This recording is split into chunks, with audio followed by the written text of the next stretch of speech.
Welcome to the Mio on MMA podcast, reviewing UFC Vegas 105, Josh Emmett versus Lerone Murphy. And this fight card largely kind of summed up my, problem with Apex cards. The fights were not terrible. They weren't especially good, but they weren't terrible. I very much enjoyed Cortavius Romeus versus Chan Ho Lee. That was a fun fight. It was fun to watch. Oh, what else was good?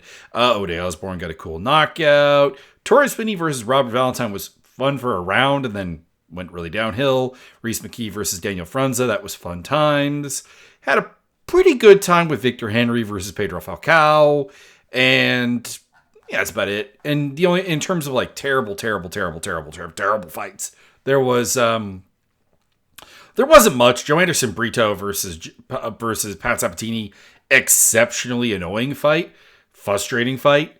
Because I want Joe Anderson Brito to be, something, and he's just really not. Like I said, the Cortez Finney Robert Valentine fight that went downhill pretty damn quickly. Loma Lukbumi Estela Nunez was a bit of a snoozer, and then so was Talita Alencar versus Vanessa Demopoulos as well. So there were, not great fights, and there were some good fights. But I think the problem really for me is that coming out of this fight card, there's just not really anything new to consider.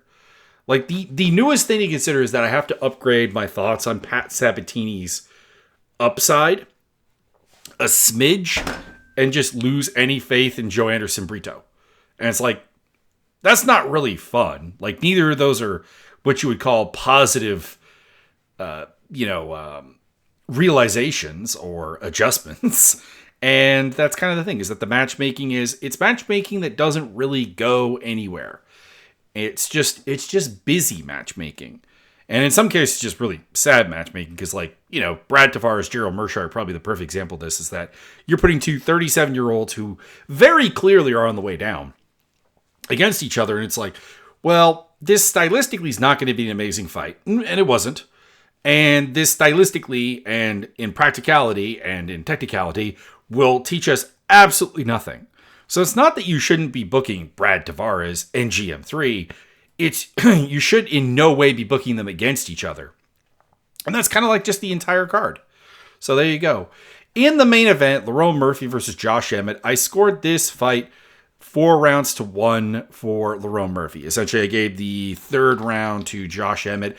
I noted a lot of people gave the first round to Josh Emmett. The judges, I think, all universally gave him the first round.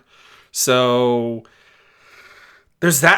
I think the key here is that just like from per UFC stats, that ever so reliable source, the strikes apparently were 11-10 in favor of Murphy. So he was very, very inactive. Technically, and I didn't agree. So I thought there was more to it. Essentially, that's what it comes down to. Really, it's like I thought there was more there, and that's why I gave it to Murphy. But I guess if those numbers end up being correct, and I go back and I watch that round and I bring out the 2 punch counters and just go, I'd probably give it to Emmett, because if it indeed was a 1-strike differential, Murphy wasn't doing all that much. He did open up a small cut on the forehead of Emmett. And I say small cut because it more or less went away right after that. So, there you go. But I just thought that Emmett's shots were getting blocked. I thought Murphy's were getting through. I thought Murphy was landing some decent calf kicks. And apparently he landed 11 strikes. So there you go. And then the second round comes in. You get the big slam from Emmett, but that's basically where the positivity more or less ends. I mean, the slam was really, really cool, but again, using UFC stats here for a moment, he had a whopping 3 strikes landed to 26 by Murphy, so can't really do much there. I scored the third round for Emmett, and again, I think that the stats are just wrong here, because the stats have it 7-33 in Murphy's favor, but I thought this was the round which Emmett actually had like 2 or 3 like good little surges where he actually made Murphy stand in front of him and allow him to unload on him for a moment. And maybe I don't know, maybe I just read way too much into that and he literally did nothing else for the other 4 minutes and change. And that's why the numbers are the way they are. But yeah, And then the fourth round I gave to Murphy. And then the fifth round, I really didn't want to give to Murphy because he was like literally like letting Emmett clown him with the like running away. I'm the running man. And you know, just like absolutely coasting for it. But at the same time, I think he honestly did win. So maybe this fight needs a rewatch before I have an accurate scoring opinion based on the fact that round 1 and round 3 apparently just did not match what I was seeing. It's entirely possible. But Emmett was unable to, for the most part, get him to fight his fight. He had a slam in the second round, and he had a couple of bright moments in the third. And then everything else that made this fight competitive was the fact that Murphy just wasn't doing much. And that's the frustration with Murphy. And a lot of people are like, well, you got to let him get away with this against like Emmett, because Emmett's like, hard puncher. And like, no one wants to stand in front of that. Fair. Totally fair. Except that this is Murphy's like thing. This is what he does. Like if you look at his fight with Josh Kulabau, it's a relatively low output, except for the third round where he gets him down and he starts punishing him. But on the feet, very low output. If you look at his fight with Gabriel Santos, the only reason he's high output is because Santos is, psychotically engaging him constantly and, making him fight him. And as a result, it's still Murphy winning by really, really small margins. Similar case with like the Dan Ige fight where like, again, the strikes only really start coming in when he gets top position. He has a really bad first round and then he kind of like barely scrapes out I don't want to say barely, he clearly won the second and the third round, but like, didn't exploit the options that he really realistically had, like the edges he realistically had. And it goes all the way back to his draw in his UFC debut against Zubair Tukhugov, where he gets dropped in the first round and then like only wins the second and the third round because Tukhugov is like just completely uninterested in actually fighting. Like that was the frustration of Tukhugov as well, that he would never push a pace. He would never be aggressively output oriented. And that's kind of Murphy's thing. And there's a weird thing here where like Murphy talks constantly about how the O doesn't mean anything. The goal is to become the champion. The goal is to self-discover himself and push him to the absolute limits. And then he just does not do that in fights. He fights to win. And I'm fine with that, but it's going to bring out boo birds and it's going to bring out like a lack of fan interest. So he's got a really, really good fight against Edson Barbosa to his name, and then a lot of fights that he wins on surprisingly narrow margins. Anyways, this is the only fight that I'm going to bother thinking about matchmaking off of, because the UFC matchmaking does not make any sense. It's literally just who's available, and it's useless. In a nutshell, you could do a fun fight with Arnold Allen if you want to do some British or English on English crime, but you could also do Aljamain Sterling. And that would be possibly an option as well, because Aljamain Sterling, I would hope, like, I guess the key with both Arnold Allen and Aljamain Sterling is I think they would both be aggressive and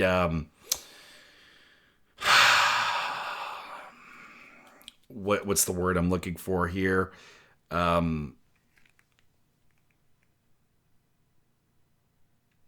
Impressionable on the fight. I'm really kind of worried. I really kind of bugged that I don't remember the word I was going to use. But they would set something that Murphy would absolutely be able to meet, and we'd get a good fight. Because I think the problem is if you let Murphy have the control of the nature of the fight, the pace of the fight, the directionality of the fight, you get this. So I don't want it. I don't want that. Joe Anderson Brito versus Pat Sabatini. This was Brito just being dumb. He would kick when he wasn't supposed to. You get the kick caught. He get taken down off that. His corner's like, don't kick anymore. He's still kicking. He would grab guillotines, and like even when he's like doing a good job, where he is like landing some stuff in the third round, and he drops for a guillotine again and gets taken down, and it was just a mess. The reason I picked Brito is I assumed he would do all of this, but that he would be able to scramble enough that he would get opportunities to land hard strikes. And Pat Sabatini is famously not the most durable guy on the planet. He's kind of very, very wooden. So like when he gets hit, it's like really impactful. But yeah, Brito wasn't able to do any of that. He just got pacified and just got swamped, I guess, in a nutshell. So, yeah, that is what it is. Cortavius Romeus versus Chan Ho Lee was a fun fight, but I think someone put this best, is that it wasn't a UFC fight. That's the thing, is that a lot of people like just go with like, well, just watch the fights and have fun. Like, as long as they're fun, they're worth the UFC price tag. In this case, just the subscription fees and everything. But the problem is that we're here to watch a premium product. Otherwise, you wouldn't watch the UFC at all. You would go watch some regional promotions for borderline free, live, and, do your thing. No one would pay to go see the UFC with a ridiculous amount of money. No one would buy a pay-per-view because that's a ridiculous price tag that is only going up and up and up and up. So we're paying more and more and more for this premium product, and we're getting very little in return. And this fight was a perfect example of this. Like, Cortavius Romeus is built wrong for his fighting game is built wrong. It's just terrible. Like, this fight was him having the physicality to get to good positions and then throwing them away and handing Chan Ho Lee good positions to eventually pound him out and finish him off in the second round. When realistically, there's no reason for that to happen. Chan Ho Lee is not a particularly good fighter, at least by UFC standards. He is structured in a way that is fine. Like, he has a wrestle boxing approach. The Korean Khabib stuff needs to die because he's not. Khabib Nurmagomedov doesn't give up his back to the, whatever lightweight equivalent there is to Cortavius Romeus. Like, that doesn't happen. This fight is not competitive if you are actually the Korean Khabib. That's just all I'm saying.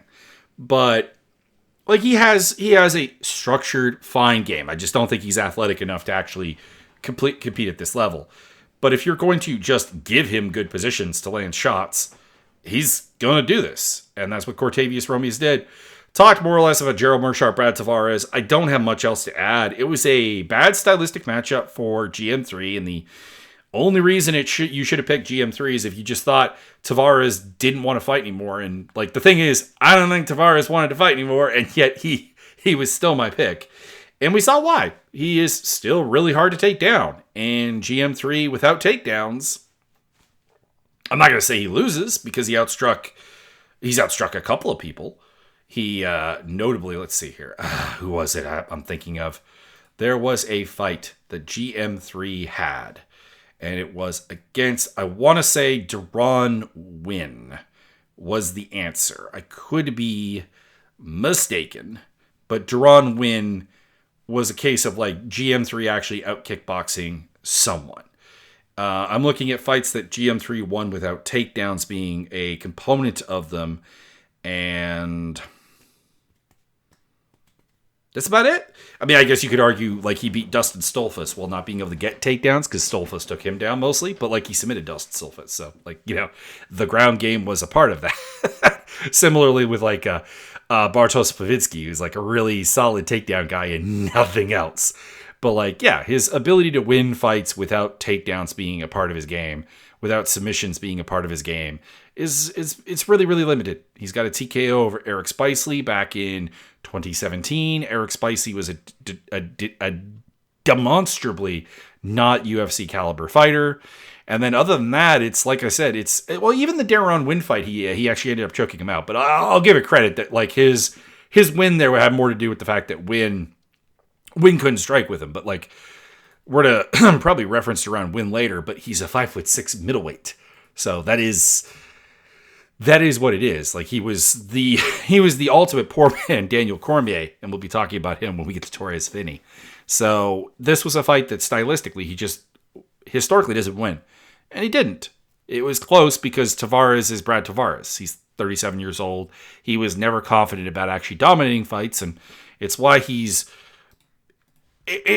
a man who has more wins than anyone else in UFC history. I think he's tied with Michael Bisping, they said. 2, 4, 6, 8, 9, 12, 16 if you count his UFC finale win over Seth Baczynski. And he's been here since 2010, so 15 years, just about. Yeah, no. It'll be 15 years in 2 months. So he's 2 months short of 15 years. Has never even like sniffed a title or like even a ranking. That's the reason why. But if you're reliant on takedowns, there's not really many people that beat him. There's a couple of exceptions. Jung Young Park was able to get some takedowns going against him. Gregory Rodriguez was able to get some takedowns going against him. But Rodriguez is a potent physical force. Like even Dricus du Plessis, who is the champion, went 0 for 7 on takedowns against Brad Tavares. So it wasn't really surprising when he goes out there and he, in fact, does beat a similarly old and similarly falling off fighter. Not even similarly, because honestly, I think GM3 is just GM3. Tavares is actually falling off. Anyways, there is that. Ode Osborne came back from a bad round against Luis Garule and knocked him out in the second round. So he did his thing. He got him dead. And there's not much else to say. And then we had the Torres Finney versus Robert Valentine fight, a fight won by somebody who is credited by UFC stats as having 4 significant strikes. Now, I will say people were arguing about this, and they were really, really angry that Tony Weeks scored this 30-27 for Robert Valentine. I'm going to be honest. I kind of get it. Like, Tony Weeks is a bad judge, and they were trying to make it about him being a boxing guy, which he is. He's a boxing referee, I think. I don't even know if he's a boxing judge, but he's a boxing referee by trade. But he's been doing this for so long that, like, okay, it's a flaw in the system if Tony Weeks is getting this wrong. And I've said this, MMA judging is terrible because we don't punish judges for being wrong. We quote unquote educate them. But we have guys like Douglas Crosby, I think it was it Douglas Crosby? Damn it. There was a guy who just basically admitted to being, to judging fights wrong because of what the promoter wanted. And then there was Jeff Mullen, who now runs the Nevada State Athletic Commission, who, in memory served, literally said he did not score low kicks at all. And, like, they're around. Like, Cecil Peoples around for, like, a long-ass time. Adelaide Bird is still around. Douglas Crosby still around. Abe Bellardo still around. Marcos Rosales still around. These are terrible, terrible judges. And, yeah, you're going to get terrible judging that way. But, like, at the same time, I kind of get it. Like, there was very little damage that Finney did in this fight. I think you have to give him the first round. He had, like, 3 takedowns, including 2, like, kind of decent slams, and Valentine striking wasn't doing anything. It wasn't busting Finney up. It wasn't making him swell up. It wasn't making him bleed. And then in the second round, I guess, is the one that really kind of determines it, because I think despite having a forceful takedown off of an armbar attempt, or slam, I should say, off an armbar attempt, that was basically it that Finney had. He had like 1 takedown, I think, of note, and just pure control. No ground and pound, no nothing. Zilch. Dick. How many? I'm kind of curious here. Yeah, they gave him credit for 17 strikes over the entire course of the fight, and only 1 in the third round, which is insane. Valentine won the third round for sure. He outlanded him like 65-1 and managed to fend off his takedowns. So I don't know. Like, people kind of misread, I think, when I said I can't believe Torres Finney had to go through 3 runs of the Dana White Contender Series to get a contract. My point there was, why did you need to see more? Like, either you were signing him after the first time, or you weren't signing him like ever. Because the appeal is just having a 5'8" muscle ball middleweight. Like, that is the only appeal. He's not going to get better. He doesn't, like, here's how Torres Finney gets better. He stops lifting weights, loses a bunch of that muscle mass, and actually just moves down to 170, and if not 170, 155. And that is how you actually solve that. Because, like, his build as it is will not function. It's not going to work. There's no way that this is an advisable pathway forward at all. Sorry, I'm coughing here. But anyways, the first round was kind of fun with the takedowns, but yeah, after that it got shitty. And Robert Valentine's got the problem that he's just a completely structureless guy who will let you dictate the pace and the fight and everything about it. So Dione Barboza basically just honestly ran over Diana Belbitsa, which was my assumption. My only fear was that she was going to take for 15 minutes of domination as opposed to getting a submission, because she does sometimes frustratingly not really push for submission. She just focuses on, like, I'm on top. I'm going to keep it on top. But no, she just disrespected Belbitsa and just took her out of there in the first round. And I appreciate that. Belbitsa being around in the UFC still is very, very, not concerning, because, I mean, what are we going to get concerned about? But, like, confusing. I think it's just that Dana White at one point remarked that she was kind of hot, and I think the matchmakers are afraid to cut her as a result. But, like, she is 2-6 in 8 UFC fights, with 2 losses to Molly McCann, Barbosa, Karolina Kowalkiewicz, Gloria DePaula, and Liana Jojua, who are not good fighters. And then a win over Maria Oliveira, and a win over Hannah Goldie. And, like, if you're not familiar with Hannah Goldie, she's terrible. She's like a little power puff like thing, and probably could be quite good, but, like, would require actual training. And then Oliveira is, like, the least coordinated fighter I've ever seen, or at least up there as one of the most uncoordinated fighters ever. And she just kind of won that fight too. So there you go. But, like, she's lost to 3 opponents who are no longer on the roster. Now, granted, Molly McCann just retired, but, like, Jojo has been gone for a while. And so has so is the other person that beat her, that I'm blanking on right this second, which is unfortunate. But yeah, there's no reason to keep her around. She doesn't really test anything. Like, that's the thing, is, like, there are people who will lose. We're going to talk about, like, Reese McKee in a bit, that can be, like, useful. Belbitsa is not one of them. Belbitsa has a game that doesn't play to what physicality she has. And so she ends up being a pace test only, but she's a pace test that you can get a break by grinding with anyways. So that doesn't work. There's nothing there.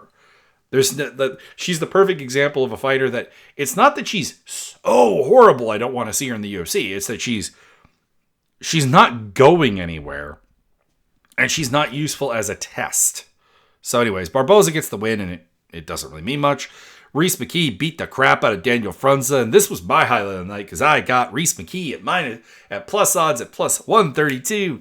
Yeah, cash that money. Cash that money. And yeah, I didn't get it. I don't understand what anyone has seen in Daniel Frunze's regional fights or his Dana White Contender Series fight that made them think that he was going to win really against anybody in the UFC. Like, I want to say good things about him, because, like, dude has heart for days. He's tough and all of that jazz. But, like, there is no game to him. None whatsoever. You want to wrestle with him, you can wrestle with him. You want to strike with him, you can strike with him. He's got, like, some decent pop, obviously. Like, he's got knockouts. But, like, dude is bad. He's not a technical striker. He's not a technical wrestler. He survives on the ground, admittedly fairly well, but that's about it. And Reese McKee went out there and looked like $1 million against him. Knocked him down 3-4 times in the first round and got it stopped by a split lip, basically. You got 10-8 by Reese McKee, son. It's time to forget about this. But yeah, Reese McKee is a guy who is he is limited by the fact that he does not have UFC level athleticism for 170. He just doesn't. He doesn't have it.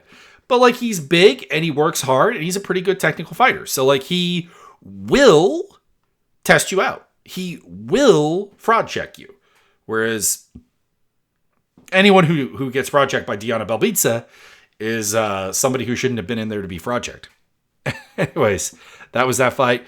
Loma Mabumi versus Estela Nunes was not great. I kind of thought Nunes won. But it really comes down to that second round where Nunes spent a lot of it trying to get a leg lock and then claiming that Loma was oiled up.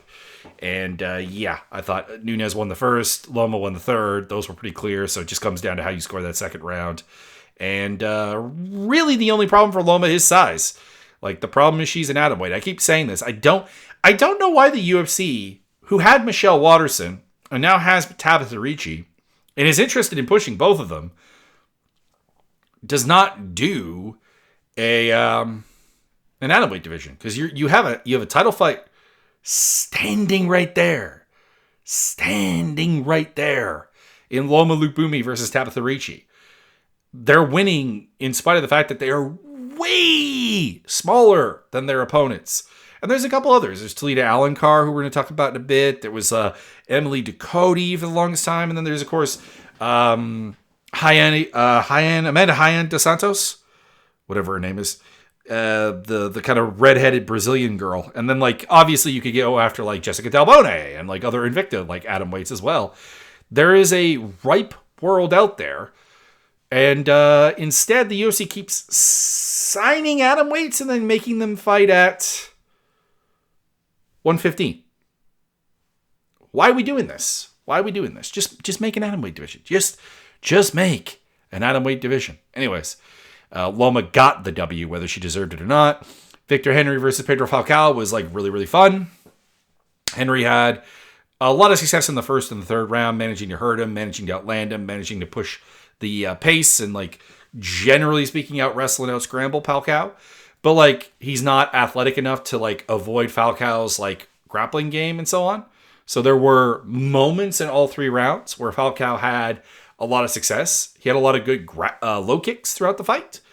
And the problem with Falcao is he's just not deep enough anywhere. He's really spread his points out to being, like, kind of equally good at everything. But unfortunately, that means that anybody can kind of game plan to crack him, because there's nothing he can do to force himself on a fight against a equal physical player, or in this case, someone who is less physical than him in Victor Henry, but who just, like, actually has, like, really good game plans and stuff. And then Martin Buday, I thought, won the first two rounds against Uran Satibaldiev. And I don't have much to say about the fight. I mean, it was Martin Buday beating a 205er on, like, 1 day notice at heavyweight. And Salty Diaz has nothing to be ashamed of. He went out there and he did a good job. Like, his only real flailing was that when he had Buday hurt in the third round, he elected to clinch with him. And that obviously was a bad idea. You know, that is him not appreciating that he is facing a guy who is 60 pounds heavier than him, as Dom Cruz was constantly bringing up in the octagon. So, does it mean anything for Buday? No, not really. If anything, it highlights a limitation of his. Does it mean anything for Salty Diaz? We'll see. Because presumably he's going to fight at 205 against guys who are, like, faster than Buday. So I don't really know what to make of that. And then Vanessa Demopoulos got taken down and, like, controlled by Talita Alencar for 15 minutes. And I will say that it was better than the fight that I was expecting, because I was kind of worried that, because we've seen Alencar go for like 40, 50 takedowns and get like 4 of them, that we would see Demopoulos actually stop her takedowns and we would get like a really uninspired kickboxing match between the two, similar to what we had with Vanessa Demopoulos versus Katako Murata to a certain degree, and even the Karolina Kowalkiewicz fight, and Jinyu Fry would be a massive example of this, where, you know, Demopoulos didn't feel comfortable enforcing her grappling game, and the opponent really couldn't do the same to her, and we would get a really, really tepid kickboxing match. But instead, we got Alencar showing off at least the takedown elements of her game, some interesting positions, and some interesting offense, but overall, not really a fight to recommend much, mostly because, again, Alencar is definitively an atomweight, and Demopoulos probably is too, to be honest. And having the ability, the physicality to actually impose your game on larger girls, I think is kind of missing on both of them. So, there you go. Anyways, that was the fights. Tune in on the Discord, by the way, because next event, UFC 3. What are we on? It's the Lopez versus Volkanovski card, 314 in Miami, Florida. This will be the beginning of our. This will be the beginning of the Fight Masters third season or fourth season, and you can sign up for that over on the Discord, which is just a bragging rights fight predictor league, and that's really all there is to it. Check out my social medias down below, and hopefully we enjoy Alexander Volkanovski, Diego Lopez, Michael Chandler versus Paddy Pimblett in a fight that I don't want to pick. And then also Bryce Mitchell versus John Silva, Yair Rodriguez versus the debuting Patricio Pitbull, and then Nikita Krylov versus Dominic Reyes. Hey, Krylov is back. And then below that, there's some good stuff. Dan Ige versus Sean Woodson is it's a funhouse mirror matchup. And further down, you also have Verta Jandiroba versus Shannon Yan, Jim Miller versus Chase Hooper, Darren Elkins versus Julian Erosa in a battle of the Ultimate Veterans. Cedric Dumas versus Michael Oleksiejczuk. I love Michael Oleksiejczuk, but I'm not really interested in that. Mitch Raposo versus Sumu Darji, Trayshawn Gore versus Marco Tullio, and Haley Cowan versus Nora Cornole. Cornole is going to beat up Cowan something fierce. I'm just saying that. Unless Cowan has actually improved a lot. But her striking instincts they are bad. So I'll leave it at that. And I'll see you next time.